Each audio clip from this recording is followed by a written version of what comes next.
আমার মতো যারা গাছপ্রেমী আছে তাদের কাছে গাছ প্রতিদিনই ভালো লাগে। আর এমন একটা সময় হয় যে কখনো দিনের কোনো একটা অংশে আসলে গাছগুলো না দেখলে যেমন ভালোই লাগে না। ঠিক আমারও তেমন। সকালবেলা উঠেই আমি সবসময় চলে যাই ছাদে।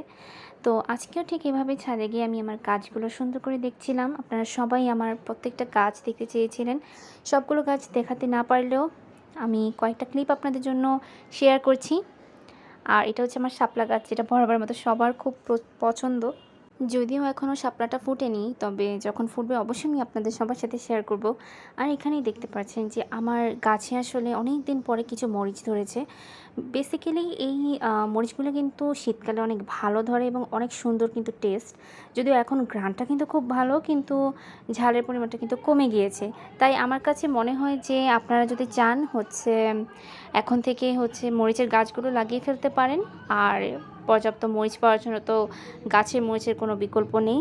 আর এখানে আমি সকাল সকাল ২ রকমের তাল বেগুন আর লম্বা যে বেগুন আছে সেটা উঠিয়ে ফেলেছিলাম আমার ছাদ বাগান থেকে। তো আজকে কিছু ছাদ বাগানের ক্লিপ আপনাদের সবার সাথে শেয়ার